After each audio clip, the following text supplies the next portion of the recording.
Bismillahirrahmanirrahim. Assalamualaikum warahmatullahi wabarakatuh. Perkenalkan, nama saya Imam Safruddin dan teman saya Kris Diantoro. Kami dari kelompok 3 ingin mempresentasikan tentang standar dalam keamanan jaringan. Standar dalam keamanan jaringan yaitu merupakan hal yang sangat penting. Oleh karena itu, standar keamanan jaringan memiliki komponen-komponen yang harus diberikan agar perlindungan terhadap jaringan dapat berjalan lancar dan aman. Berikut adalah beberapa badan yang merencanakan dan mengawasi standar jaringan. Yang pertama ada Internet Engineering Task Force atau IETF. Organisasi ini terdiri atas beberapa kelompok penelitian yang memfokuskan diri untuk membangun standar-standar protokol internet, arsitektur internet, aplikasi internet, dan juga teknologi internet. Yang kedua ada Institute of Electronic and Electric Engineering (IEEE). Badan ini menjelaskan kualitas dari produk-produk elektronik yang nantinya akan sangat berguna bagi masyarakat. Yang ketiga ada International Standards Organization atau ISO, lembaga nirlaba internasional. Pada awalnya dibentuk untuk membuat dan memperkenalkan standarisasi internasional untuk apa saja. Yang keempat ada International Telecommunication Union atau ITU. Organisasi ini terbentuk oleh PBB yang bergerak di bidang teknologi informasi dan komunikasi.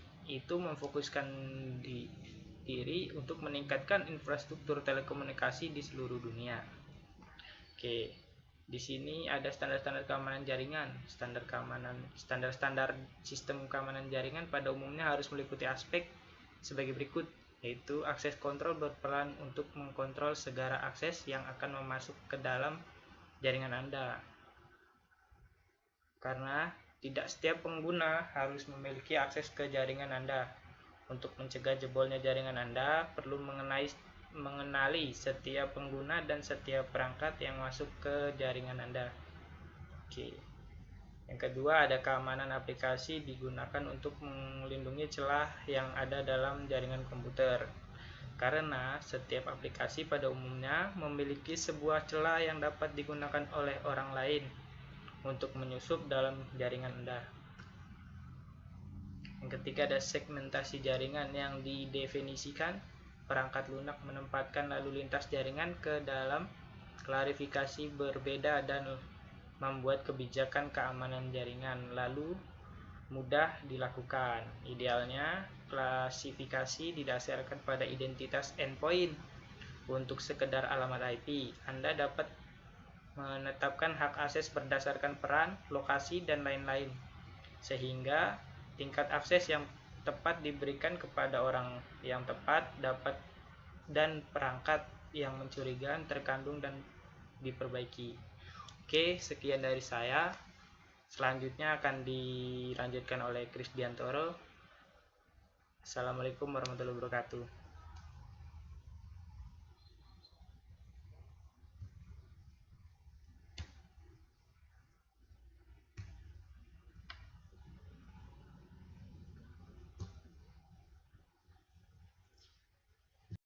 Baik, assalamualaikum warahmatullahi wabarakatuh. Saya di sini Kris Diantoro akan melanjutkan presentasi dari kelompok saya, yaitu Imam Safruddin. Di sini saya akan melanjutkan presentasi dari standar dalam keamanan jaringan. Nah, sebelumnya teman saya telah mempresentasikan tentang standar-standar keamanan jaringan sampai dengan segmentasi jaringan. Nah, di sini sebelum melangkah lebih jauh atau membahas lebih jauh materinya, kita akan masuk ke bagian keamanan jaringan internet dulu, yang lanjutan dari yang tadi yang teman saya jelaskan. Nah, di sini menurut David Eckhoff, dilihat dari sisi lubang keamanan yang ada pada suatu sistem, keamanan dapat diklasifikasikan menjadi 4 macam, yaitu keamanan fisik, keamanan data dan keamanan media, keamanan dari pihak luar, kemudian keamanan dalam operasi. Keamanan fisik, satu keamanan yang meliputi seluruh sistem beserta peralatan, peripheral, dan media yang digunakan. Biasanya seorang penyerang akan melakukan wiretapping atau proses pengawasan dan penyadapan untuk mendapatkan password agar bisa memiliki hak akses. Nah, biasanya si hacker atau si cracker ini mengincar sistem, kadang melakukan pengawasan terhadap sistem tentang sisi keamanannya, sistem kelemahan, proses pembangunan sistemnya itu diawasin. Kemudian ada DOS atau Denial of Service. Denial of Service ini menjadi pilihan yang sering digunakan oleh para penyerang karena sistem kerja dari Denial of Service ini membanjiri server dengan perintah-perintah yang memaksa si server merespons secara langsung. Maka akibatnya server akan down jika dibanjiri oleh permintaan terlalu over dari kapasitasnya. Kemudian ada keamanan data dan media. Pada keamanan ini, penyerang akan memanfaatkan kelemahan yang ada pada software yang digunakan untuk mengolah data. Biasanya, penyerang akan menyisipkan virus pada komputer target melalui attachment pada email. Nah, di sini biasa si penyerang akan mengirimkan email berupa link yang istilahnya sebagai penyamaran dari website aslinya. Kemudian ketika diklik, maka si hacker akan mendapatkan akses masuk ke dalam sistem yang dimiliki oleh user. Biasanya si hacker ini akan menyamarkan situs yang hampir mirip. Kemudian si user akan dimintai untuk memasukkan hak akses seperti username atau passwordnya. Maka dari itu si user kadang lalai dengan bagian ini, dan si hacker dapat dengan mudah mendapatkan username, hak akses, passwordnya. Kemudian tujuannya untuk mendapatkan dan mengumpulkan informasi berupa password administrator. Nah, di sini bagian admin sangat rentan karena dia memegang dari sisi server dan dia memegang bagian pengelolaan data. Maka dari itu si admin ini yang paling dicari ketika sistem kita diambil alih oleh pihak orang lain. Kemudian keamanan dari pihak luar. Memanfaatkan faktor kelemahan atau kecerobohan dari orang yang berpengaruh merupakan salah satu tindakan yang diambil oleh seorang hacker maupun cracker untuk dapat masuk pada sistem yang targetnya. Hal ini biasa disebut dengan social engineering. Nah, social engineering ini merupakan tingkat tertinggi dalam dunia hacking maupun cracking. Biasanya orang yang melakukan social engineering akan menyamar sebagai orang yang memakai sistem dan lupa password. Biasanya si pelaku dari social engineering ini melakukan istilahnya apa ya? Istilahnya itu dia menyamar sebagai bagian administrator, sehingga ketika di lingkup pembuat sistem ini tidak tahu bahwa sesungguhnya administrator ini udah disamarkan, bukan administrator yang asli lagi. Jadi saya kira ini menyamar jadi administrator, kemudian mendapatkan hak akses berupa username dan password, biasanya melalui sistem lupa password. Nah, di sini biasanya ketika lupa password, si hacker atau si cracker ini masuk, kemudian memaksa sistem untuk mengirimkan kembali data aslinya. Kemudian keamanan dalam operasi. Keamanan dalam operasi merupakan salah satu prosedur untuk mengatur segala sesuatu yang berhubungan dengan sistem keamanan pasca serangan. Jadi setelah serangan, maka salah satu prosedur yang harus digunakan adalah jadi keamanan dalam operasi ini adalah serangan setelah terjadi perusakan sistem. Dengan demikian sistem tersebut dapat berjalan baik dan menjadi normal. Artinya di sini sistem dapat dipulihkan, tapi tidak dapat mencegah penyerangan penyerangan sebelum terjadi. Nah, di sini keamanan dalam operasi ini hanya bisa repair, istilahnya membackup keamanannya. Biasanya para penyerang akan menghapus seluruh log-log yang tertinggal pada sistem target. Tujuannya adalah untuk menghilangkan jejak, di mana para hacker dan cracker tidak bisa dicari jejaknya dengan melakukan log cleaning. Kemudian standar keamanan jaringan internet. Kemudian berikutnya adalah tipe-tipe serangan di dunia internet yang dilakukan oleh penyerang. Macam-macam serangannya ada interception, verification, dan modification. Interception sendiri pihak yang tidak mempunyai wewenang tetapi telah berhasil mendapatkan hak akses, biasanya tadi melakukan proses social engineering. Nah, kemudian ada interruption, yaitu penyerang telah dapat menguasai sistem tetapi tidak keseluruhan, admin asli masih bisa login. Jadi si hacker ini hanya mendapatkan user tapi tidak mengambil alih sepenuhnya, tidak mengganti hak akses sebenarnya, dia hanya mengambil alih username dan passwordnya saja. Kemudian ada fabrication, penyerang telah menyisipkan objek palsu ke dalam sistem target, biasanya berupa link. Kemudian ada modification. Nah, modification ini mungkin yang paling parah karena penyerang telah merusak sistem dan telah mengubah secara keseluruhan. Nah, biasanya ini terjadi seperti pengambil alihan sistem, dia merusak sistem, konten-konten yang ada di dalam sistem dirubah, data di dalam sistem dirubah, dan juga hak akses sistemnya juga dirubah sehingga pihak admin pun tidak bisa masuk lagi dalam sistem. Kemudian masuk ke bagian standar keamanan jaringan internet.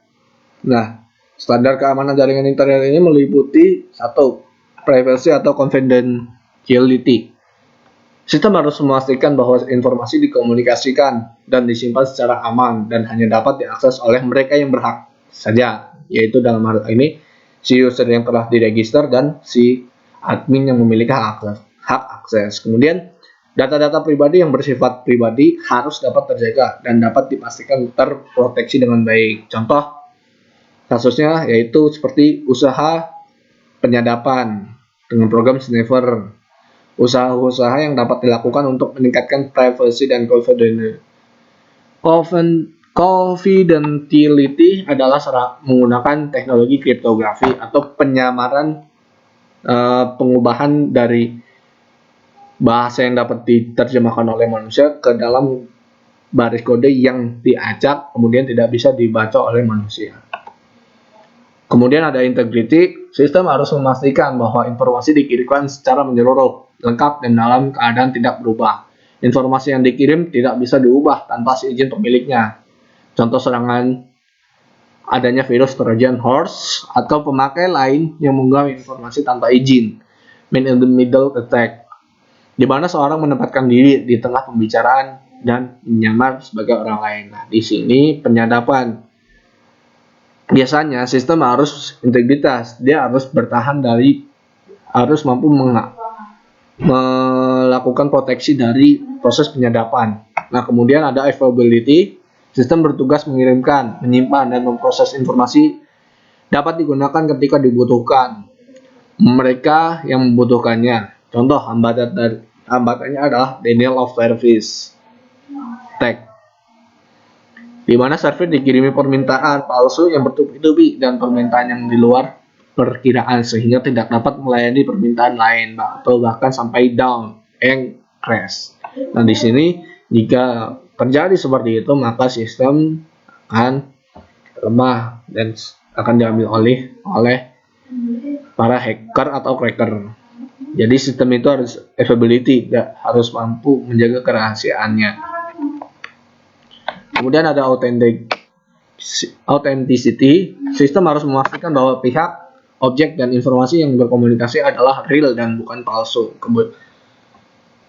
Adanya tools membuktikan keaslian dokumen dapat dilakukan dengan teknologi watermarking untuk menjaga intellectual property, yaitu dengan mendokumen atau hasil karya dengan tanda tangan pembuat dan digital signature. Nah, di sini biasanya proses authentication ini harus melewati serangkaian perizinan, maka dengan ini harus dites dulu keaslian, sehingga di bagian ini harus memastikan bahwa orang lain tidak dapat mengakses karena tidak memiliki izin.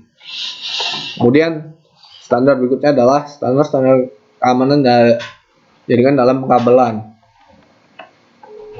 Pengamanan jaringan wireless atau wireless web atau Web Equivalent Privacy WPA, Wi-Fi Protected Access, dan MAC filtering.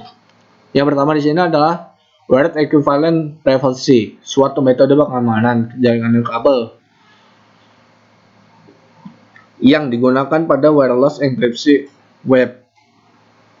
Web menggunakan kunci yang dimasukkan oleh administrator ke klien maupun access point. Kunci ini harus cocok dari yang diberikan access point ke klien dengan yang dimasukkan klien untuk autentikasi. Menuju access point dan web mempunyai standar 802.11b. Alasan memilih web merupakan sistem keamanan yang lemah, namun web dipilih karena telah memenuhi standar dari 802.11. Kemudian WPA, Wi-Fi Protected Access, suatu keamanan yang juga dapat diterapkan untuk mengamankan jaringan nirkabel. Metode pengamanan dengan WPA ini diciptakan untuk melengkapi dari sistem yang sebelumnya, yaitu web. Seperti dengan jaringan web, metode enkripsi dari WPA ini juga menggunakan algoritma RC4. Pengamanan jaringan nirkabel dengan metode WPA ini dapat ditandai dengan minimal ada 3 pilihan yang harus diisi administrator jaringan agar jaringan dapat beroperasi pada WPA ini. Kemudian WPA atau PSK, Wi-Fi Protected Access atau Pre-Share Key, adalah keamanan jaringan nirkabel dengan menggunakan metode WPA PSK jika tidak ada authentication server yang digunakan. Dengan demikian, access point dapat dijalankan dengan mode WPA tanpa menggunakan bantuan komputer lain sebagai server. Cara mengkonfigurasinya juga cukup sederhana. Nah, sekian, terima kasih presentasi dari kami tentang standar keamanan jaringan, dan diharapkan untuk para pengguna untuk lebih berhati-hati dalam melakukan akses jaringan komputer, karena di sini banyak celah yang dapat dimanfaatkan oleh pihak hacker ataupun cracker. Maka dari itu, hindari penggunaan WiFi publik tanpa keamanan seperti WiFi publik yang ada di masyarakat banyak. Kalau tidak menggunakan itu, lebih baik jangan digunakan karena itu mengancam data-data pribadi kita. Sekian dari saya. Terima kasih untuk waktunya. Saya dan Imam Sapudrin mohon maaf atas kekurangannya. Terima kasih. Assalamualaikum warahmatullahi wabarakatuh.